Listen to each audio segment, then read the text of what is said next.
ವೀಕ್ಷಕರೇ ನಮಸ್ಕಾರ. Father Muller medical college hospital ಅರ್ಪಿಸುವಂತಹ ಆರೋಗ್ಯ ಕಿರಣ ವಿಶೇಷ ವೈದ್ಯಕೀಯ ಸಂವಾದ ಕಾರ್ಯಕ್ರಮಕ್ಕೆ ಸ್ವಾಗತ. ನಾನು ಗೌತಮ್ ಶೆಟ್ಟಿ.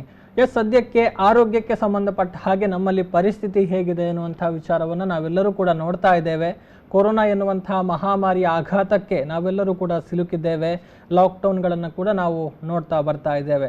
ಅಂದರೆ ಮುಖ್ಯವಾಗಿ ನಾವು ಇಲ್ಲಿ ಗಮನಿಸಬೇಕಾಗಿರುವಂತಹ ವಿಚಾರ, ಎಲ್ಲರ ಗಮನ ಈಗ ಈ ಒಂದು ಕೊರೋನಾ ಎನ್ನುವಂತಹ ವಿಚಾರದ ಕಡೆಗೆ ಕೇಂದ್ರೀಕೃತ ಆಗಿದೆ. ಹಾಗಿದ್ದಾಗ ಈ ಸಂದರ್ಭದಲ್ಲಿ ನಮಗೆ ಬೇರೆ ರೀತಿಯ ಆರೋಗ್ಯ ಸಮಸ್ಯೆಗಳು ಕಾಣಿಸಿಕೊಳ್ಳೋದಿಲ್ವಾ ಅನ್ನುವಂಥದ್ದು ಖಂಡಿತವಾಗ್ಲೂ ಕಾಣಿಸಿಕೊಳ್ಳುತ್ತೆ. ಆದರೆ ಆ ನಿಟ್ಟಿನಲ್ಲಿ ನಾವು ಜಾಗ್ರತೆಯನ್ನು ವಹಿಸಬೇಕಾಗಿರುವಂಥದ್ದು ಅತಿ ಪ್ರಾಮುಖ್ಯತೆಯನ್ನು ಪಡೆದುಕೊಳ್ಳುವಂತಹ ವಿಚಾರ. ಒಂದು ಕಡೆಯಿಂದ ನಾವು ಗಮನಿಸಿದರೆ ಈಗ ಬೇಸಿಗೆಯ ಅವಧಿಯಲ್ಲಿ ನಾವಿದ್ದೇವೆ. ಅಂದರೆ ಲಾಕ್ಡೌನ್ ಘೋಷಣೆಯಾಗಿರುವಂತಹ ಪರಿಣಾಮ ಈ ಬಾರಿ ಅಷ್ಟೇನು ಹೆಚ್ಚಾಗಿ ನಮಗೆ ಬೇಸಿಗೆ ಅನುಭವ ಆಗ್ತಾ ಇಲ್ಲ. ಆದರೆ ಬೇಸಿಗೆಯಲ್ಲಿ ಕಂಡುಬರುವಂತಹ ಆರೋಗ್ಯ ಸಮಸ್ಯೆಗಳಂತೂ ಖಂಡಿತವಾಗ್ಲೂ ಕಂಡುಬರುತ್ತೆ.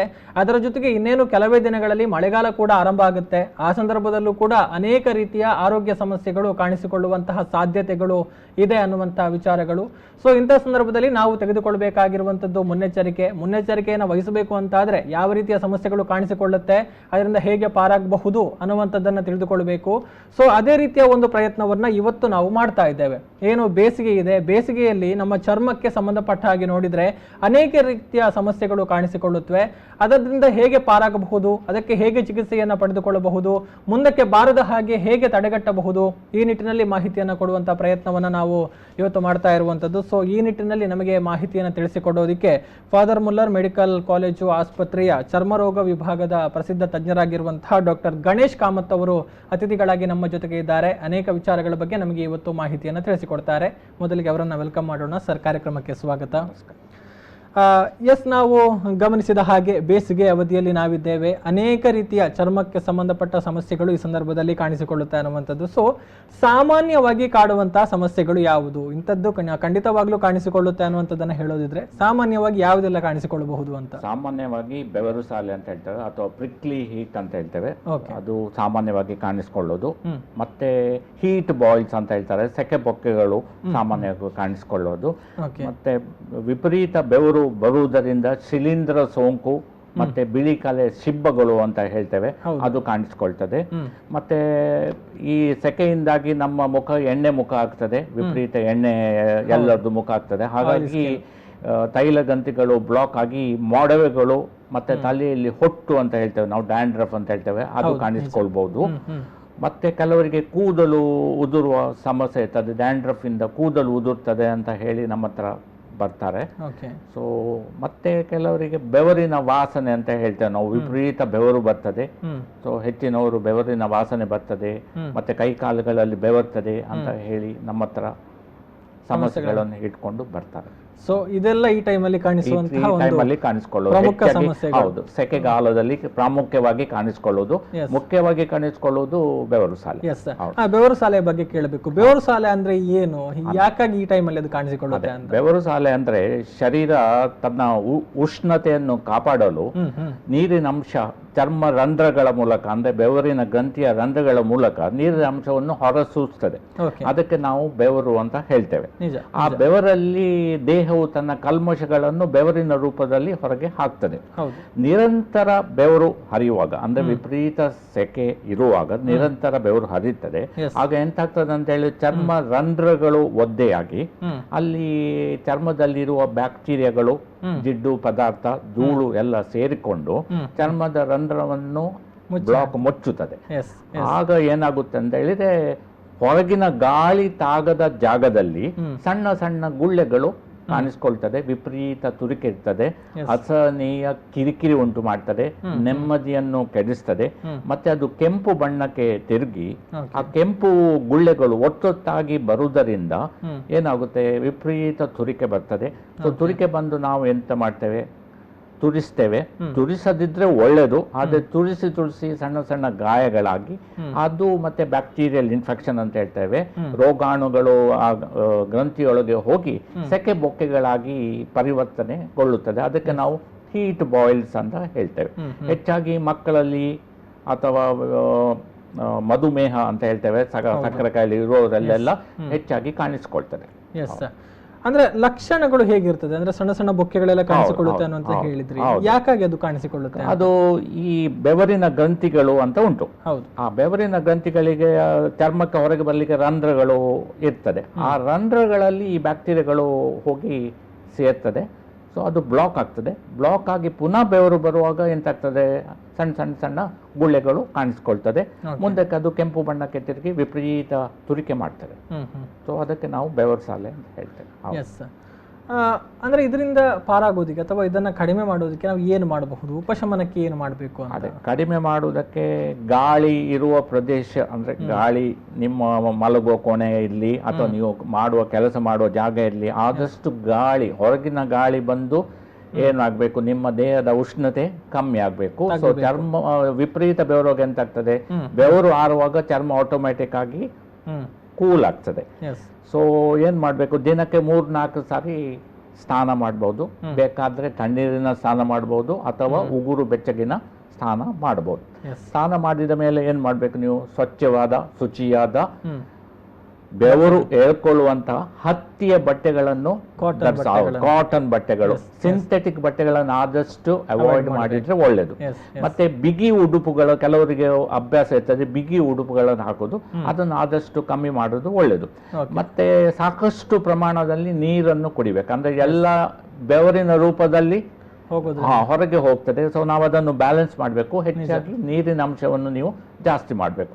ಮತ್ತೆ ದೇಹವನ್ನು ತಂಪಾಗಿಸಲು ಹಣ್ಣು ಹಂಪಲು ಅಂತ ಹೇಳ್ತೇವೆ, ಎಳ್ನೀರು ಅಥವಾ ಕಲ್ಲಂಗಡಿ ಹಣ್ಣು, ಅದನ್ನು ಹೆಚ್ಚಿನ ಪ್ರಮಾಣದಲ್ಲಿ ಸೇವಿಸಬೇಕು. ಅಂದ್ರೆ ಬೇಸಿಗೆಯಲ್ಲಿ ಬಾಡಿ ಡಿಹೈಡ್ರೇಟ್ ಬಿಡಬಾರ್ದು. ಹೌದು, ಅಂದ್ರೆ ಎಲ್ಲ ಬೆವರು ಬಂದು ಇನ್ನಿತರ ಸಮಸ್ಯೆಗಳಿಗೂ ಕೂಡ ಅದು ಮುಖ್ಯವಾದ ಅಂಶ, ಪರಿಹಾರ ಆಗ್ತದೆ.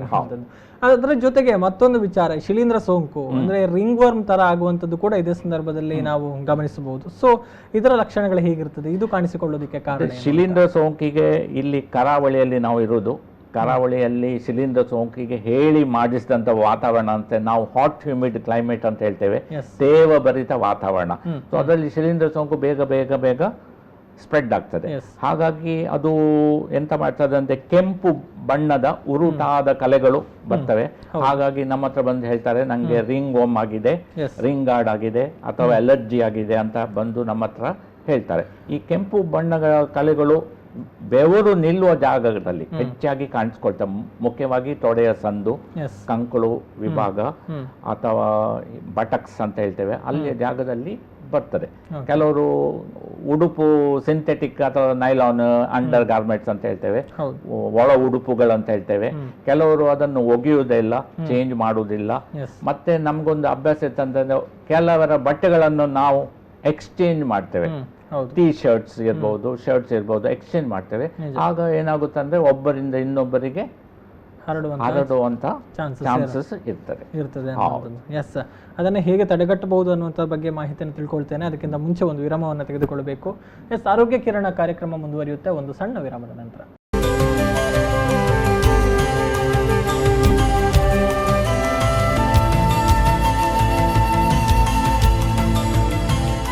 ಮತ್ತೊಮ್ಮೆ ಸ್ವಾಗತ ಆರೋಗ್ಯ ಕಿರಣ ವಿಶೇಷ ವೈದ್ಯಕೀಯ ಸಂವಾದ ಕಾರ್ಯಕ್ರಮಕ್ಕೆ. ನಮ್ಮ ಜೊತೆಗೆ ಫಾದರ್ ಮುಲ್ಲರ್ ಮೆಡಿಕಲ್ ಕಾಲೇಜು ಆಸ್ಪತ್ರೆಯ ಚರ್ಮರೋಗ ತಜ್ಞರಾಗಿರುವಂತಹ ಡಾಕ್ಟರ್ ಗಣೇಶ್ ಕಾಮತ್ ಇದ್ದಾರೆ. ಬೇಸಿಗೆಯಲ್ಲಿ ಏನೆಲ್ಲ ಚರ್ಮಕ್ಕೆ ಸಂಬಂಧಪಟ್ಟ ಹಾಗೆ ಸಮಸ್ಯೆಗಳು ಕಾಣಿಸಿಕೊಳ್ಳುತ್ತೆ ಅನ್ನುವಂಥದ್ರ ಬಗ್ಗೆ ಮಾಹಿತಿಯನ್ನು ಕೊಡ್ತಾ ಇದ್ದಾರೆ.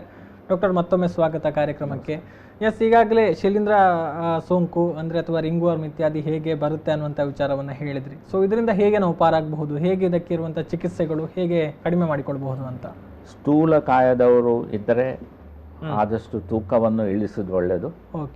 ತೂಕ ಕಡಿಮೆ ಆಗಬೇಕು. ಸ್ಥೂಲಕಾಯದವರಿಗೆ ಜಾಸ್ತಿಯಾಗಿ ಈ ಶಿಲೀಂಧ್ರ ಸೋಂಕು ಬರ್ತದೆ. ಮತ್ತೆ ಮಧುಮೇಹ ಅಂತ ಹೇಳ್ತೇವೆ, ಸಕ್ಕರೆ ಕಾಯಿಲೆ ಇದ್ದವರು ತಮ್ಮ ಸಕ್ಕರೆ ಅಂಶವನ್ನು ಕಂಟ್ರೋಲ್ ಅಲ್ಲಿ ಇಡಬೇಕು. ಮತ್ತೆ ಬೆವರು ಬರುವ ಜಾಗಗಳಲ್ಲಿ ಏನಾದ್ರು ಆಂಟಿ ಫಂಗಲ್ ಪೌಡರ್ ಅಂತ ಹೇಳ್ತೇವೆ, ಶಿಲೀಂಧ್ರ ಸೋಂಕಿದ ಪೌಡರ್ ಅನ್ನು ಹಾಕಿ ಅದನ್ನು ಡ್ರೈ ಆಗಿ ಇಡುವಂಥದ್ದು ಮಾಡಬೇಕು. ಮತ್ತೆ ಮನೆಯಲ್ಲಿ ಬೇರೆ ಯಾರಿಗಾದ್ರೂ ಸೋಂಕು ಇದೆ ಅಂತ ನೋಡಿ ನನ್ನ ಒಟ್ಟಿಗೆ ಅವರು ಸಹ ಮದ್ದು ತೆಗೊಳ್ಳುವ ಹಾಗೆ ಮಾಡ್ಬೇಕು. ಯಾಕಂತ ಹೇಳಿದ್ರೆ ಇದು ಒಬ್ಬರಿಂದ ಇನ್ನೊಬ್ಬರಿಗೆ ಬಟ್ಟೆ, towel, soap, bathroom, even bedsheet ಮುಖಾಂತರ ಸಹ ಹರಡಬಹುದು.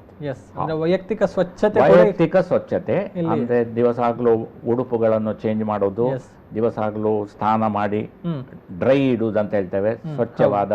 ಹೌದು, ಆದಷ್ಟು ಹ್ಮ್ ಈ ಕಾಟನ್ ಬಟ್ಟೆಗಳನ್ನು ಹಾಕುವುದು, ಹೌದು, ಬಿಗಿ ಉಡುಪುಗಳನ್ನು ಆದಷ್ಟು ಅವಾಯ್ಡ್ ಮಾಡೋದು, ಹ್ಮ್ ಇದೆಲ್ಲ ಇದಕ್ಕೆ ಸಹಕಾರಿ ಆಗ್ತದೆ. ಮುಖ್ಯವಾಗಿ ಮಳೆಗಾಲದಲ್ಲಿ ಇನ್ನಷ್ಟು ಜಾಗ್ರತೆ ಮಳೆಗಾಲದಲ್ಲಿ ಇನ್ನಷ್ಟು ಜಾಗ್ರತೆ, ಅಂದ್ರೆ ಮಾಯಿಶ್ಚರ್ ಅಂತ ಹೇಳ್ತೇವೆ. ಮಳೆಗಾಲದಲ್ಲಿ ನಮ್ಮದು ಬಟ್ಟೆ ಹೆಚ್ಚಾಗಿ ಒಣಗುವುದಿಲ್ಲ, ಸ್ವಲ್ಪ ಒದ್ದೆ ಇರ್ತದೆ. ಸೊ 2-3 ದಿವಸ ಆದ್ರೂ ಒಣಗದಿದ್ರು ಕೆಲವರು ಏನ್ ಮಾಡ್ತಾರೆ, ಅದನ್ನೇ ಹಾಕೊಂಡು ಹೋಗ್ತಾರೆ. ಸೊ ಮಾಯಿಶ್ಚರ್ ಇಂದ ಪುನಃ ಶಿಲೀಂಧ್ರ ಸೋಂಕು ಮರುಕಳಿಸುವ ಸಾಧ್ಯತೆ ಇರ್ತದೆ. ಹಾಗಾಗಿ ಡ್ರೈ ಇದು ಅಂತ ಹೇಳ್ತೇವೆ, ಕ್ಲೌತ್ಸ್ ಅಂತ ಹೇಳ್ತೇವೆ, ಆದಷ್ಟು ಸ್ವಚ್ಛವಾದ ಶುಭ್ರವಾದ ಸ್ವಚ್ಛತೆಯನ್ನು ಕಾಪಾಡಿದ್ರೆ ಚರ್ಮ ರೋಗ ನಮ್ಮ ಹತ್ರ ಬರುವ ಚಾನ್ಸಸ್ ಕಡಿಮೆ ಅಂತ ಹೇಳ್ಬೋದು. ಅದೇ ಸಂದರ್ಭದಲ್ಲಿ ತಾವು ಹೇಳಿದ್ರಿ ಬಿಳಿ ಸಿಬ್ಬಗಳು ಅಥವಾ ಮಚ್ಚೆಗಳ ರೀತಿ ಕೂಡ ಕಾಣಿಸಿಕೊಳ್ಳಬಹುದು. ಬಿಳಿ ಸಿಬ್ಬ ಅಥವಾ ಕಂದು ಬಣ್ಣದ ಸಿಬ್ಬ ಅಥವಾ ಕಪ್ಪು ಸಿಬ್ಬ ಅಂತ ಹೇಳ್ತೇವೆ, ಕುರಿ ಸಿಬ್ಬ ಅಂತ ಹೇಳ್ತೇವೆ, ಅದು ಕಾಣಿಸ್ಕೊಳ್ತದೆ. ಇದಕ್ಕೆ ಸಹ ಕಾರಣ ಇಲ್ಲಿಯ ಹವೆ, ಸೊ ವಿಪರೀತ ಬೆವರುವುದು. ಸೊ ಹಾಗಾಗಿ ಬಿಳಿ ಬಿಳಿ ಬಿಳಿ ಬಣ್ಣದ ರೌಂಡ್ ಅಂದ್ರೆ ಉರುಟಾದ ಸಣ್ಣ ಸಣ್ಣ ಕಲೆಗಳು ಕಾಣಿಸ್ಕೊಳ್ತವೆ. ಮತ್ತೆ ಹತ್ರ ಇದ್ದ ಕಲೆಗಳು ಒಂದಕ್ಕೊಂದು ಜಾಯಿನ್ ಆಗಿ ಅದು ದೊಡ್ಡ ಕಲೆಯಾಗಿ ಮಾರ್ಪಡಿರ್ತದೆ. ಸೊ ಹೆಚ್ಚಾಗಿ ಅದು ಏನು ತೊಂದರೆ ಕೊಡುವುದಿಲ್ಲ. ಹೆಚ್ಚಿನ ರೋಗಿಗಳು ಹೇಳ್ತಾರೆ ಐಕ್ಕದಾಲ ಮದ್ದು ಬಡ್ಚಿ ಅದು ಎಲ್ಲರಿಗೆ ಇರ್ತದೆ ಅಂತ ಹೇಳ್ತಾರೆ. ಕೆಲವೊಮ್ಮೆ ಅದು ತನ್ನಷ್ಟಕ್ಕೆ ಹೋಗಬಹುದು. ಅಂದ್ರೆ ಅದು ಶಾಶ್ವತವಾಗಿ ಉಳಿದುಕೊಳ್ಳುವ ಚಾನ್ಸಸ್ ಇದೆಯಾ? ಶಾಶ್ವತವಾಗಿ ಉಳ್ಕೊಳ್ಳೋ ಚಾನ್ಸಸ್ ಇದೆ. Okay, yes sir. ಅದನ್ನು ಕಡಿಮೆ ಮಾಡುವಂಥದ್ದು ಅದಕ್ಕೆ ಆಂಟಿ ಫಂಗಲ್ ಪೌಡರ್ಸ್, ಇದು ಕ್ರೀಮ್ಸ್ ಸಿಗುತ್ತೆ, ಮತ್ತೆ ಟ್ಯಾಬ್ಲೆಟ್ಸ್ ಸಿಗುತ್ತೆ. ಅದನ್ನು ತಗೊಂಡ್ರೆ ಅದು ಶಾಶ್ವತವಾಗಿ ಹೋಗುತ್ತೆ. Yes sir. ಅದರ ಜೊತೆಗೆ ನಾವು ಕಾಣುವಂತಹ ಮತ್ತೊಂದು ದೊಡ್ಡ ಸಮಸ್ಯೆ ಅಂತ ಹೇಳಿದ್ರೆ ಮೊಡವೆ ಅನ್ನುವಂಥದ್ದು. ಬಹುಶಃ ಹೆಣ್ಣು ಮಕ್ಕಳಿಗಂತೂ ಬಹಳ ದೊಡ್ಡ ಸಮಸ್ಯೆಯಾಗಿ ಅದು ಕಾಣುತ್ತೆ. ಸೊ ಇದು ಕಾಣಿಸಿಕೊಳ್ಳೋದಕ್ಕೆ ಕಾರಣಗಳೇನು ಅಂತ ಅಂದ್ರೆ ನಮ್ಮದು ಹದಿಹರೆಯ ಅಂತ ಹೇಳ್ತೇವೆ, ಮೆಚ್ಯೂರಿಟಿ ಟೀನೇಜ್ ಅಲ್ಲಿ ಏನಾಗುತ್ತೆ ಅಂತ ಹೇಳಿ ಹಾರ್ಮೋನಿನ ಬದಲಾವಣೆ ಆಗುತ್ತೆ. ಹಾರ್ಮೋನಿನ ಚಟುವಟಿಕೆಗಳು ಬದಲಾವಣೆ ಆಗುವಾಗ ನಾವು ಅದಕ್ಕೆ ಹಾರ್ಮೋನಲ್ ಚೇಂಜಸ್, ಹಾರ್ಮೋನಲ್ ಇಂಬ್ಯಾಲೆನ್ಸ್ ಅಂತ ಹೇಳ್ತೇವೆ, ಹಾರ್ಮೋನಿನ ವ್ಯತ್ಯಾಸ ಆಗ್ತದೆ.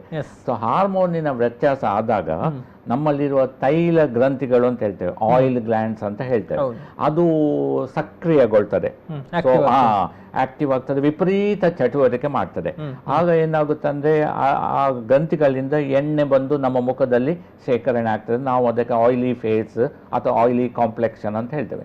ಸೊ ವಿಪರೀತ ಎಣ್ಣೆ ಬಂದಾಗ ಎಂತಾಗ್ತದೆ ಅಂತ ಹೇಳಿ ಬ್ಯಾಕ್ಟೀರಿಯಾಗಳು ಅದಕ್ಕೆ ಆಕರ್ಷಣೆಗೊಳ್ತದೆ.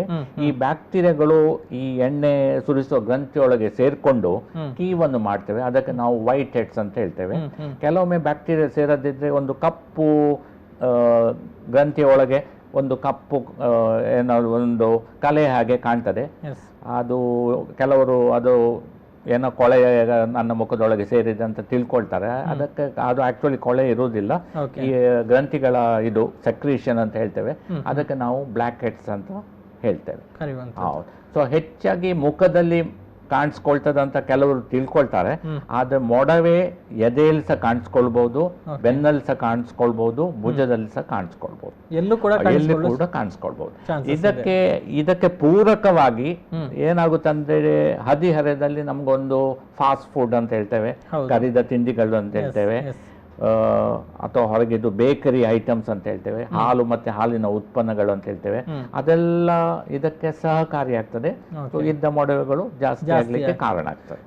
ಬಿಸಿಲಿಗೂ ಅಥವಾ ಬೇಸಿಗೆಗೂ ಈ ಒಂದು ಮೊಡವೆಗಳಿಗೂ ಕನೆಕ್ಷನ್? ಹೌದು. ಬೇಸಿಗೆ ಕಾಲದಲ್ಲಿ ಏನಾಗುತ್ತೆ ಅಂದ್ರೆ ಬೆವರು ಬರ್ತದೆ, ಎಣ್ಣೆ ಸಹ ಜಾಸ್ತಿ ಆಗ್ತದೆ ಹೀಟ್ ಇಂದ.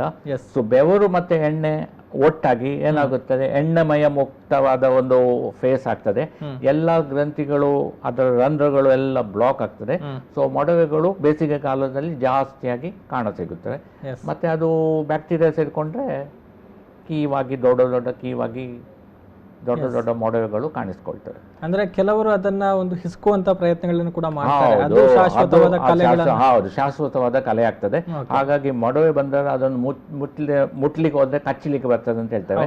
ಹಾಗಾಗಿ ಅದನ್ನು ಕಿಮುಚುವುದು ಅಥವಾ ನಾವು ಒತ್ತಿ ಅದರಲ್ಲಿ ರೇಷಿ ತೆಗಿತೇನೆ ಅಂತ ಮಾಡುವುದು, ಅದೆಲ್ಲ ಮಾಡಬಾರ್ದು. ಅದೆಲ್ಲ ಮಾಡಿದ್ರೆ ನಾವೇ ಅದಕ್ಕೆ ಶಾಶ್ವತವಾದ ನಮ್ಮ ಮುಖವನ್ನು ಹಾಳು ಮಾಡ್ತೇವೆ. ಶಾಶ್ವತವಾದ ಕಪ್ಪು ಕಪ್ಪು ಕಲೆಗಳು ಅಥವಾ ಕೆಲವರಲ್ಲಿ ನೀವು ನೋಡಿರ್ಬೋದು ಹೊಂಡಗಳು ಸಹ ಬೀಳ್ತಾರೆ. ಮೊಡವೆ ಬಂದು ಚಿಕ್ಕ ಚಿಕ್ಕ ಹೊಂಡಗಳು ಸಹ ಬೀಳ್ತವೆ. ಸೊ ಮೊಡವೆ ಕಂದು ಬಂದ್ರೆ ಅದನ್ನು ಮುಟ್ಲಿಕ್ಕೆ ಹೋಗ್ಬಾರ್ದು. ಅದಕ್ಕಿರುವ ಸೊಲ್ಯೂಷನ್ ಏನು?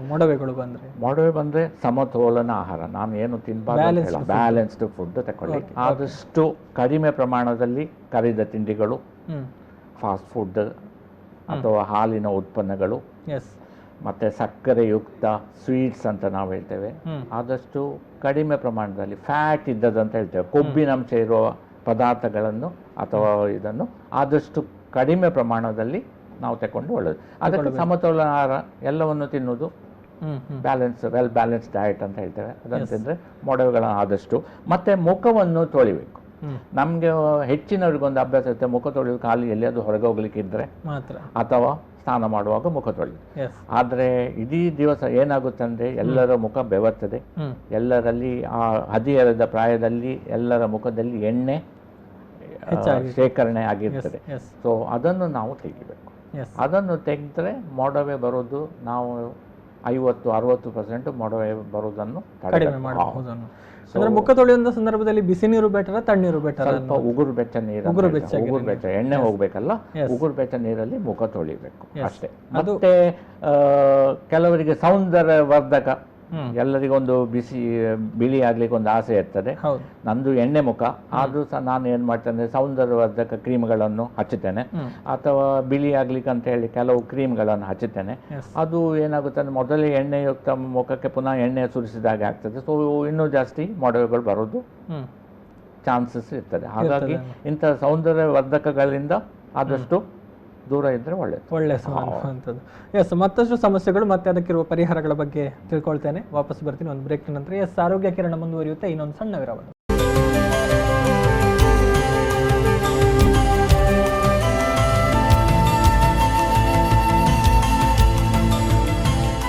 ಮತ್ತೊಮ್ಮೆ ಸ್ವಾಗತ. ಆರೋಗ್ಯ ಕಿರಣ ವಿಶೇಷ ವೈದ್ಯಕೀಯ ಸಂವಾದ ಕಾರ್ಯಕ್ರಮಕ್ಕೆ ನಮ್ಮ ಜೊತೆಗೆ ಡಾಕ್ಟರ್ ಗಣೇಶ್ ಕಾಮತ್ ಇದ್ದಾರೆ. ಸಾಕಷ್ಟು ವಿಚಾರಗಳ ಬಗ್ಗೆ ತಿಳಿಸಿಕೊಡ್ತಾ ಇದ್ದಾರೆ. ಸೊ ಮತ್ತೊಮ್ಮೆ ಅವರನ್ನು ವೆಲ್ಕಮ್ ಮಾಡಬೇಕು. ಸರ್, ಅದರ ಜೊತೆಗೆ ಮತ್ತೊಂದು ಸಮಸ್ಯೆ, ಬೇಸಿಗೆಯಲ್ಲಿ ಡ್ಯಾಂಡ್ರಫ್ ಅಥವಾ ತಲೆ ಹೊಟ್ಟು ಅನ್ನುವಂಥದ್ದು ಹೆಚ್ಚಾಗಿ ಕಂಡು ಬರುತ್ತೆ. ಎಲ್ಲರೂ ಕೂಡ ತಲೆ ಬಿಸಿ ಮಾಡಿಕೊಳ್ಳುವಂತಹ ವಿಚಾರಗಳು, ಇದಕ್ಕೆ ಬೇಕಾದ ಹಾಗೆ ಶಾಂಪೂಗಳು ಅಥವಾ ಮತ್ತೊಂದು ಉತ್ಪನ್ನಗಳ ಮೊರೆ ಹೋಗುವಂಥದ್ದು. ಸೊ ಇದು ಕಾಣಿಸಿಕೊಳ್ಳುವುದಕ್ಕೆ ಪ್ರಮುಖ ಕಾರಣ ಹಾರ್ಮೋನಲ್ ಇದು ಮೊಡವೆ ಹಾಗೆ ಅಲ್ಲಿ ಸಹ ಆಯಿಲ್ ಗ್ಲ್ಯಾಂಡ್ಸ್, ತಲೆಯಲ್ಲಿ ತುಂಬ ಆಯಿಲ್ ಗ್ಲ್ಯಾಂಡ್ಸ್ ಇರುತ್ತೆ. ಹಾರ್ಮೋನಿನ ಪ್ರಭಾವ ಚಟುವಟಿಕೆಯಿಂದ ತೈಲ ಗ್ರಂಥಿಗಳು ಜಾಸ್ತಿ ಸಕ್ರಿಯವಾದ್ದರಿಂದ ತಲೆಯಲ್ಲಿ ಜಾಸ್ತಿ ಸೆಕ್ರೀಷನ್ ಬಂದು ಅಲ್ಲಿ ಸಣ್ಣ ಸಣ್ಣ ಚರ್ಮದ ತುಣುಕುಗಳಂತ ಹೇಳ್ತೇವೆ, ಅದು ಏಳಲಿಕ್ಕೆ ಶುರುವಾಗ್ತದೆ. ಚರ್ಮದ ಮೇಲಿನ ಪದರದಲ್ಲಿ ಅದು ಸಣ್ಣ ಸಣ್ಣ ತುಣುಕುಗಳು ಏಳ್ತವೆ.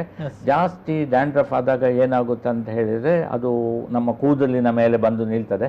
ಮತ್ತು ಕೆಲವರು ಕಪ್ಪು ಬಣ್ಣ ಶರ್ಟ್ ಹಾಕಿದ್ರೆ ನೀವು ಭುಜದ ಹತ್ತಿರ ನೋಡ್ಬೋದು, ಬಿಳಿ ಬಿಳಿ ಬಿಳಿ ಪೌಡರ್ ಟೈಪ್ ಒಂದು ಬಿದ್ದಿರ್ತದೆ. ಸೊ ಅದು ಮತ್ತೆ ಕೆಲವರಿಗೆ ತುರಿಕೆ ಮಾಡ್ತದೆ ಡ್ಯಾಂಡ್ರಫ್ ಇದ್ದಾಗ, ಮತ್ತೆ ಕೂದಲು ಉದುರ್ಲಿಕ್ಕೆ ಸ್ಟಾರ್ಟ್ ಆಗ್ತದೆ ಡ್ಯಾಂಡ್ರಫ್ ಇಂದ. ಸೊ ತುಂಬಾ ಡ್ಯಾಂಡ್ರಫ್ ಆದ್ರೆ ಒಂದು ಶಿಲೀಂಧ್ರ, ಈ ಬಿಳಿ ಸಿಬ್ಬ ಮಾಡುವಂತ ಒಂದು ಶಿಲೀಂಧ್ರ ಅಲ್ಲಿ ತನ್ನ ವಾಸಸ್ಥಾನ ಮಾಡ್ತದೆ. ಇದ್ದ ಡ್ಯಾಂಡ್ರಫ್ ಅನ್ನು ಜಾಸ್ತಿ ಮಾಡ್ಲಿಕ್ಕೆ ಕಾರಣ ಆಗ್ತದೆ. ಅದಕ್ಕೆ ಇರುವಂತಹ ಪರಿಹಾರಗಳು, ಅದಕ್ಕೆ ಆಂಟಿ ಡ್ಯಾಂಡ್ರಫ್ ಶಾಂಪೂಗಳು ಸಿಗುತ್ತೆ. ತುಂಬಾ ಸ್ಟ್ರಾಂಗ್ ಅಲ್ಲದಿದ್ರು ಕಡಿಮೆ ಮೈಲ್ಡ್ ಶಾಂಪೂಗಳನ್ನು ವಾರಕ್ಕೆ 2 ಸಾರಿ ತಲೆಗೆ ಹಚ್ಚಿ ಒಂದು 5-10 ನಿಮಿಷ ಬಿಟ್ಟು ಮತ್ತೆ ಒಳ್ಳೆ ಮಾಡಿ ತೊಳೆದ್ರೆ ಡ್ಯಾಂಡ್ರಫ್ ಅನ್ನು ಕಂಟ್ರೋಲ್ ಮಾಡಬಹುದು. ಸೊ ಡ್ಯಾಂಡ್ರಫ್ ಒಂದು ಕಾಯಿಲೆ ಅಲ್ಲ ಸರ್, ಹಾರ್ಮೋನಿನ ವ್ಯತ್ಯಾಸದಿಂದ ಆಗುವಂಥದ್ದು. ಈ ತುರಿಕೆ ಕಜ್ಜಿ ಅನ್ನುವಂಥ ಒಂದು ವಿಚಾರಗಳು ಕೂಡ, ತುರಿಕೆ ಕಜ್ಜಿ ವಿಪರೀತ ಸೆಕೆ ಇರುವಾಗ ಒಂದು ರೋಗಾಣು ಇರ್ತದೆ, ಸಾರ್ಕಾಪ್ಟಿಸ್ ಕೇಬೈ ಅಂತ ಹೇಳ್ತಾರೆ. ಆ ರೋಗಾಣುವಿಂದ ನಮಗೆ ಸೋಂಕು ತಗಲ್ತದೆ. ಸೋಂಕಿತ ವ್ಯಕ್ತಿಯ ವೈಯಕ್ತಿಕ ಸಂಪರ್ಕದಿಂದ ಅಥವಾ ಪರೋಕ್ಷವಾಗಿ ಅವರ ಬಟ್ಟೆ ಬರಗಳು ಅಲ್ಲಿಂದ ಅಥವಾ ಲೈಂಗಿಕ ಸಂಪರ್ಕದಿಂದಲೂ ಈ ಕಾಯಿಲೆ ಒಬ್ಬರಿಂದ ಇನ್ನೊಬ್ಬರಿಗೆ ಹಬ್ಬಬಹುದು. ಮುಖ್ಯವಾಗಿ ಶಾಲಾ ಮಕ್ಕಳಲ್ಲಿ ಇದು ಕಾಣಿಸ್ಕೊಳ್ತದೆ. ಅವರು ಮತ್ತೆ ಮನೆಯವರಿಗೆ ಅದು ಹರಡ್ತದೆ. ಸಾಂಕ್ರಾಮಿಕ ಚಿಕ್ಕ ಮಕ್ಕಳಲ್ಲಿ ಕಾಣಿಸ್ಕೊಳ್ತದೆ. ಮತ್ತೆ ವೃದ್ಧಾಶ್ರಮದಲ್ಲಿ ಇರುವ ಹಿರಿಯ ನಾಗರಿಕ ವ್ಯಕ್ತಿಗಳು ಅಂತ ನಾವು ಹೇಳ್ತೇವೆ, ಅಲ್ಲಿ ಸಹ ಅಂದ್ರೆ ಜನದಟ್ಟಣೆ ಎಲ್ಲಿ ಉಂಟು ಅಲ್ಲಿ. ಹೌದು, ಈಗ ನಾವು ಈಗ ಕ್ಯಾಂಪ್ಸ್ ಅಂತ ಹೇಳ್ತೇವೆ, ಅಲ್ಲಿ ಸಹ ತುಂಬಾ ಜನರು ಒಟ್ಟಾಗ್ತಾರೆ, ಅಲ್ಲಿ ಸಹ ಈ ಸಾಂಕ್ರಾಮಿಕ ರೋಗ ಸ್ಪ್ರೆಡ್ ಆಗಬಹುದು. ಮತ್ತೆ ಅಶುಚಿತ್ವ ಅಂತ ಹೇಳ್ತೇವೆ, ಅಪೌಷ್ಟಿಕತೆ ಅಂತ ನಾವು ಹೇಳ್ತೇವೆ, ಜನದಟ್ಟಣೆ ಅಂತ ಹೇಳ್ತೇವೆ. ಇದೆಲ್ಲ ಈ ರೋಗ ಒಬ್ಬರಿಂದ ಇನ್ನೊಬ್ಬರಿಗೆ ಹರಡಲಿಕ್ಕೆ ಸಹಾಯ ಮಾಡ್ತದೆ. ಇದನ್ನು ತಡೆಗಟ್ಟುವಂತಹ ವಿಧಾನಗಳು ಹೇಗೆ ಅಂದ್ರೆ, ಇದು ಬಂದ್ರೆ ಸೋಂಕಿತ ವ್ಯಕ್ತಿ ಮಾತ್ರ ಅಲ್ಲ, ಸೋಂಕಿತ ವ್ಯಕ್ತಿಯನ್ನು ನೋಡಿಕೊಳ್ಳುವ ನೇರ ಸಂಪರ್ಕದಲ್ಲಿ ಇರುವವರು ಮತ್ತೆ ಕುಟುಂಬದವರು ಎಲ್ಲರೂ ಒಟ್ಟಾಗಿ ಈ ಆಂಟಿ ಸ್ಕೆಬೆಟಿಕ್ ಟ್ರೀಟ್ಮೆಂಟ್ ಅಂತ ಹೇಳ್ತಾರೆ, ಅದನ್ನು ಎಲ್ಲರೂ ಒಟ್ಟಾಗಿ ಒಂದೇ ಕ್ಷಣದಲ್ಲಿ ಅಂದ್ರೆ ಒಂದೇ ಟೈಮಲ್ಲಿ ಮಾಡಿದ್ರೆ ಇದು ಸಂಪೂರ್ಣವಾಗಿ ಗುಣ ಆಗ್ತದೆ. ಎಸ್, ಅದೇ ಸಂದರ್ಭದಲ್ಲಿ ಈಗ ಡಸ್ಟ್ ಅಲರ್ಜಿ ಅನ್ನುವಂಥದ್ದು ಕೂಡ ಬೇಸಿಗೆಯಲ್ಲಿ ಹೆಚ್ಚಾಗಿ ನಾವು ಕೇಳುವಂತ ಒಂದು ಶಬ್ದ. ಸೊ ಆ ಡಸ್ಟ್ ಅಲರ್ಜಿ ಅಂದ್ರೆ ಹೇಗಿರುತ್ತೆ, ಹೇಗೆ ಬರುತ್ತೆ ಅಂತ? ಡಸ್ಟ್ ಅಲರ್ಜಿ ಅಂದ್ರೆ ಚರ್ಮ ವಿಪರೀತ ತುರಿಕೆ ಬರ್ತದೆ, ಚರ್ಮ ಕೆಂಪಾಗ್ತದೆ, ಚರ್ಮದಲ್ಲಿ ದದ್ದುಗಳು ಅಂತ ಹೇಳ್ತೇವೆ, ವಿಪರೀತ ದಪ ದಪ ರ್ಯಾಷಸ್ ಅಂತ ಹೇಳ್ತೇವೆ, ಅದು ಬರ್ತದೆ. ಕೆಲವರಿಗೆ ವಿಪರೀತ ಸೀನು, ನೀವು ನೋಡಿರ್ಬೋದು, ಎಲ್ಲಿಯಾದ್ರೂ ಡಸ್ಟ್ ಹೋದ ಕೂಡಲೇ ವಿಪರೀತ ಸೀನು ಬರ್ತದೆ, ಉಸಿರಾಟ ಸಮಸ್ಯೆ ಬರ್ತದೆ. ಮೂಗಿನಿಂದ ಕಣ್ಣಿನಿಂದ ನೀವು ನೀರು ಇಳಿಯುವುದನ್ನು ನೀವು ನೋಡಿರ್ಬಹುದು, ಅಥವಾ ಕಣ್ಣು ಕೆಂಪಗಾಗಿರ್ತದೆ, ಆಗಾಗ ಕಣ್ಣು ತುರಿಸ್ತಾ ಇರ್ತಾರೆ. ಇದೆಲ್ಲ ಡಸ್ಟ್ ಅಲರ್ಜಿಯ ಲಕ್ಷಣಗಳು. ಮೇನ್ಯವಾಗಿ ಮಾಲಿನ್ಯ ಅಂತ ಹೇಳ್ತೇವೆ, ಪೊಲ್ಯೂಷನ್, ಅದರಿಂದ ಬರುವುದು. ಅಥವಾ ಈ ವೆಹಿಕಲ್, ಇದು ಈಗ ಇಲ್ಲ, ವೆಹಿಕಲ್ ಪೊಲ್ಯೂಷನ್ ಅಂತ ಹೇಳ್ತೇವೆ, ಅದರಲ್ಲೆಲ್ಲ ಡಸ್ಟ್ ಅಲರ್ಜಿ ಬರ್ತದೆ. ಓಕೆ, ಸೊ ಇದನ್ನ ತಡೆಗಟ್ಟೋದು, ಇದಕ್ಕೆ ಏನು ಸೊಲ್ಯೂಷನ್? ಅದೇ ಡಸ್ಟ್ ಅಲರ್ಜಿ ನಿಮ್ಗೆ ಗೊತ್ತಿರ್ತದೆ ಹೇಗೆ ತಡೆಗಟ್ಟುವುದು ಅಂತ ಹೇಳಿ. ಆದಷ್ಟು ಡಸ್ಟ್ ಇರುವ ಪ್ರದೇಶದಲ್ಲಿ ಆದಷ್ಟು ಅವಾಯ್ಡ್ ಮಾಡುದು ಒಳ್ಳೆಯದು. ಹೌದು, ಇನ್ನು ಮಾಸ್ಕ್ ಇದಕ್ಕೆ ಸ್ವಲ್ಪ ಪರಿಹಾರ ಅಂತ ನಾನು ಹೇಳ್ಬೋದು. ಮತ್ತೆ ಆಂಟಿ ಅಲರ್ಜಿಕ್ ಮಾತ್ರೆಗಳು ಸಿಗುತ್ತೆ, ಡಸ್ಟ್ ಅಲರ್ಜಿ ಆದ್ರೂ ಅಲರ್ಜಿ ಆಗದಾಗೆ ನೋಡ್ಕೊಳ್ಳೋ ಮಾತ್ರೆಗಳು, ಅದನ್ನು ತಗೊಂಡು ಉಪಶಮನ ಮಾಡಿಕೊಳ್ಳಬಹುದು. ಸರ್, ಇನ್ನು ನಾನು ಕೇಳೋದಿದ್ರೆ ಈ ಬೇಸಿಗೆಗೂ ಕೂದಲು ಉದುರುವ ಸಮಸ್ಯೆಗೂ ಸಂಬಂಧ ಇದೆಯಾ? ಅದರಿಂದ ಬೇಸಿಗೆ ಕಾಲದಲ್ಲಿ ಡ್ಯಾಂಡ್ರಫ್ ಜಾಸ್ತಿ ಆಗ್ತದೆ. ಓಕೆ, ಸೊ ಹಾಗಾಗಿ ಕೂದಲು ಉದುರುವ ಸಮಸ್ಯೆ ಇರ್ತದೆ. ಮತ್ತೆ ಕೆಲವರು ಡ್ಯಾಂಡ್ರಫ್ ಉಂಟಂತ ಹೇಳಿ ಸಿಗುವ ಶಾಂಪುಗಳು ಅಂತ ಹೇಳ್ತೇವೆ, ಅಥವಾ ಯಾರಾದ್ರೂ ಒಬ್ಬರು ನಿಮ್ಗೆ ಹೇಳ್ತಾರೆ ಆ ಶಾಂಪು ಉಪಯೋಗ ಮಾಡು ಅಂತ ಹೇಳಿ, ಅದನ್ನು ನಾವು ಉಪಯೋಗ ಮಾಡ್ತೇವೆ. ಶಾಂಪೂ ಅಲ್ಲಿ ಕೆಮಿಕಲ್ಸ್ ಇದ್ದದ್ರಿಂದ ಕೂದಲು ಉದುರುವ ಸಮಸ್ಯೆ ಜಾಸ್ತಿ ಆಗ್ತದೆ. ಇನ್ನು ಸೂರ್ಯನ ಶಾಖಕ್ಕೆ ಹೆಚ್ಚಾಗಿ ಎಕ್ಸ್ಪೋಸ್ ಆಗೋದ್ರಿಂದ ಚರ್ಮ ಕಪ್ಪಾಗುತ್ತೆ, ಟ್ಯಾನ್ ಆಗುತ್ತೆ ಅನ್ನುವಂತಹ ಮಾತುಗಳನ್ನೆಲ್ಲ ನಾವು ಕೇಳುವಂಥದ್ದು. ಸೊ ಇದರಿಂದ ಹೇಗೆ ನಾವು ಜಾಗ್ರತೆ ವಹಿಸಬಹುದು ಅಂತ? ಸೂರ್ಯನ ಕಿರಣಗಳು ನೇರವಾಗಿ ನಿಮ್ಮ ಚರ್ಮಕ್ಕೆ ಹೊಡೆಯೋದ್ರಿಂದ ಚರ್ಮ ಸುಕ್ಕುಗಟ್ಟದೆ, ಅಥವಾ ನಾವು ಟ್ಯಾನಿಂಗ್ ಅಂತ ಹೇಳ್ತೇವೆ, ಕಪ್ಪಗಾಗ್ತದೆ. ಎಲ್ಲಿ ಬಿಸಿಲು ಬೀಳ್ತದೆ ಆ ಜಾಗದಲ್ಲಿ ಕಪ್ಪಾಗ್ತದೆ. ಕೆಲವರಿಗೆ ಬಿಸಿಲಿದ ಅಲರ್ಜಿ ಸಹ ಬರ್ತದೆ, ಬಿಸಿಲಿಗೆ ಹೋಗಿ ಒಳಗೆ ಬಂದ ಕೂಡಲೇ ಚರ್ಮ ಕೆಂಪಾಗಿರ್ತದೆ, ತುರಿಕೆ ಬರ್ತದೆ. ಸೊ ಇದಕ್ಕೆ ಬೆಸ್ಟ್ ಎಂತ ಅಂದ್ರೆ ಹೇಳಿ ಸನ್ ಸ್ಕ್ರೀನ್ಸ್ ಅಂತ ಹೇಳ್ತೇವೆ. ಸೂರ್ಯನ ಕಿರಣಗಳನ್ನು ತಡೆಗೊಳ್ಳುವಂತ ಕ್ರೀಮ್ಗಳು ಸಿಗುತ್ತೆ. ನೀವು ಏನ್ ಮಾಡ್ಬೇಕಂತ ಹೇಳಿದ್ರೆ, ಬಿಸಿಲು ಬೀಳುವ ಜಾಗದಲ್ಲಿ ಮನೆಯಿಂದ ಕಾಲು ಹೊರಗಿಡುವ ಅರ್ಧ ಗಂಟೆ ಮೊದಲು ಈ ಸನ್ಸ್ಕ್ರೀನಿಂಗ್ ಕ್ರೀಮ್ ಅನ್ನು ಹಚ್ಚಬೇಕು. ಸೊ ಅದಕ್ಕೊಂದು ಟೈಮ್ ಅಂತ ಇರ್ತದೆ, ಒಂದು 2-3 ಗಂಟೆ ಪ್ರೊಟೆಕ್ಷನ್ ಕೊಡ್ತದೆ. ನೀವು ಒಂದು ವೇಳೆ 2-3 ಗಂಟೆಗಿಂತ ಜಾಸ್ತಿ ಬಿಸಿಲಲ್ಲಿ ಕೆಲಸ ಇದ್ದರೆ ನೀವು ಅದನ್ನು ಪುನಃ ಮತ್ತೊಮ್ಮೆ ಹಚ್ಚಿಕೊಳ್ಳಬೇಕಾಗುತ್ತೆ. ಅಂದ್ರೆ ಒಂದು ಸಾರಿ ಹಚ್ಚಿಕೊಂಡ್ರೆ 2-3 ಗಂಟೆ ಹೆಚ್ಚಂದ್ರೆ ಅದರಲ್ಲಿ ಒಂದು SPF ಅಂತ ಹೇಳ್ತಾರೆ, ಸನ್ ಪ್ರೊಟೆಕ್ಟಿವ್ ಫ್ಯಾಕ್ಟರ್, ಅದ್ರ ಮೇಲೆ ಹೊಂದಿಕೊಂಡು ನಿಮ್ಮ ಚರ್ಮಕ್ಕೆ ಅದು ಪ್ರೊಟೆಕ್ಷನ್ ಕೊಡ್ತದೆ. ಹೆಚ್ಚಾಗಿ 2-3 ಗಂಟೆ. ಎಸ್, ಇನ್ನು ನಾವು ಗಮನಿಸಿರುವ ಹಾಗೆ ಮತ್ತೊಂದು ಸಮಸ್ಯೆ ಅಂತ ಹೇಳಿದ್ರೆ ಬೇಸಿಗೆಯಲ್ಲಿ ಬೆವರಿನ ವಾಸನೆ ಹೆಚ್ಚಾಗಿರುತ್ತೆ ಅಂತ. ಇದಕ್ಕೆ ಮೇನ್ ಕಾರಣ ಅಂತ ಹೇಳಿದ್ರೆ, ಬೆವರಿಗೆ ಚರ್ಮದ ಲೆವೆಲ್ ಅಲ್ಲಿ ಚರ್ಮಕ್ಕೆ ಬರುವಾಗ ವಾಸನೆ ಇರುವುದಿಲ್ಲ. ಆದ್ರೆ ನಮ್ಮ ಕಂಕುಳಲ್ಲಿ, ತೊಡೆ ಸಂದಲ್ಲಿ ಬ್ಯಾಕ್ಟೀರಿಯಾಗಳು ನಾರ್ಮಲ್ ಆಗಿ ಇರ್ತದೆ. ಈ ಬ್ಯಾಕ್ಟೀರಿಯಾಗಳು ಏನ್ ಮಾಡ್ತದೆ ಅಂದ್ರೆ ಬೆವರಿನ ಮೇಲೆ ಒಟ್ಟಾಗಿ ಕೆಲವು ಕೆಮಿಕಲ್ಗಳನ್ನು ಏನ್ ಮಾಡ್ತದೆ, ರಿಲೀಸ್ ಮಾಡ್ತದೆ. ಸೊ ಕೆಮಿಕಲ್ಗಳಿಗೆ ಆ ಒಂದು ಮೀನಿನ ವಾಸನೆ ಟೈಪ್ ಇರ್ತದೆ ಆ ಕೆಮಿಕಲ್ಗಳಿಂದ. ಹಾಗಾಗಿ ನಮ್ಮ ಬಟ್ಟೆ ಬರೆಗಳಿಗೆ ಅಥವಾ ನಮ್ಮ ಹತ್ರ ನಮಗೆ ವಾಸನೆ ಬರುವುದಿಲ್ಲ, ನಮ್ಮ ಹತ್ರ ಬರುವವರಿಗೆ ಆ ಒಂದು ಮೀನಿನ ವಾಸನೆ ಟೈಪು ಬರ್ತದೆ, ಅನುಭವ ಆಗ್ತದೆ. ಸೊ ಹಾಗಾಗಿ ಆದಷ್ಟು ವಾಸನೆ ಬರೋದಾಗೆ ನೀವೇನ್ ಮಾಡ್ಬೇಕಂತ ಹೇಳಿದ್ರೆ, ಉಗುರು ಬೆಚ್ಚ ನೀರು ಸ್ನಾನ ಮಾಡುವುದು, ಮತ್ತೆ ಕಂಕುಳಲ್ಲಿ ಕೂದಲುಗಳನ್ನು ಇದ್ದರೆ ಕೂದಲುಗಳನ್ನು ತೆಗೆಯುವುದು, ಮತ್ತೆ ಆದಷ್ಟು ಡ್ರೈ ಇಡ್ಲಿಕ್ಕೆ ಅಂತ ಹೇಳ್ತೇವೆ, ಶುಷ್ಕವಾಗಿ ಇಡ್ಲಿಕ್ಕೆ ಪೌಡರ್ಗಳನ್ನು ಉಪಯೋಗ ಮಾಡುವುದು. ಹಾಗೆಲ್ಲ ಮಾಡಿದ್ರೆ ಬೆವರಿನ ವಾಸನೆಯನ್ನು ತಡೆಗಟ್ಟಬಹುದು ಅನ್ನುವಂಥದ್ದು. ಎಸ್, ಅಂದ್ರೆ ಬಹುತೇಕ ತಾವು ಹೇಳಿದಂತ ವಿಚಾರಗಳನ್ನು ಗಮನಿಸಿದ್ರೆ ಎಲ್ಲವೂ ಕೂಡ ನಮ್ಮ ಮುಂಜಾಗ್ರತೆಯಿಂದ ನಾವು ಅದನ್ನ ಕಂಟ್ರೋಲ್ ತರಬಹುದು. ಹೆಚ್ಚಿನ ರೋಗಗಳನ್ನು ಮುಂಜಾಗ್ರತೆಯಿಂದ ತಡೆಗಟ್ಟಬಹುದು. ಕೊನೆಯದಾಗಿ ಏನ್ ಹೇಳ್ತೀರಿ, ಏನು ಮಾಡಬೇಕು ಈ ಟೈಮಲ್ಲಿ ಜನರು ಅಂತ?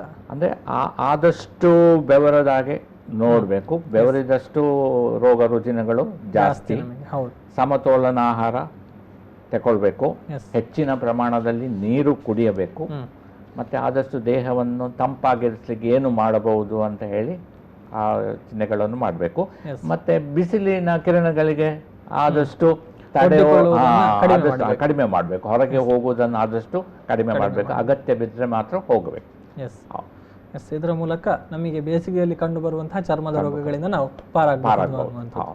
S, thank you doctor. ಅನೇಕ ವಿಚಾರಗಳ ಬಗ್ಗೆ ಇನ್ಫಾರ್ಮೇಶನ್ ಅನ್ನು ಕೊಟ್ರಿ. ಬಹುಶಃ ಇದು ಜನತೆಗೆ ಅನುಕೂಲ ಆಗುತ್ತೆ ಅಂತ ನಾವು ಅಂದ್ಕೊಳ್ತೀವಿ. ಒನ್ಸ್ ಅಗೇನ್ ಥ್ಯಾಂಕ್ಸ್ ಅಂತ ಹೇಳ್ತಾ, ಎಸ್ ವೀಕ್ಷಕರೇ, ಇದು ಇವತ್ತಿನ ಆರೋಗ್ಯ ಕಿರಣ. ಮುಂದಿನ ಸಂಚಿಕೆಯಲ್ಲಿ ಇನ್ನೊಂದು ಆರೋಗ್ಯ ಸಂಬಂಧಿ ವಿಚಾರದ ಬಗ್ಗೆ ಮಾಹಿತಿಯನ್ನು ಹೊತ್ಕೊಂಡು ನಿಮ್ಮ ಮುಂದೆ ಬರ್ತೀವಿ. ಅಲ್ಲಿವರೆಗೂ ನೋಡ್ತಾ ಇರಿ ವಿ4 ನ್ಯೂಸ್. ನಮಸ್ಕಾರ.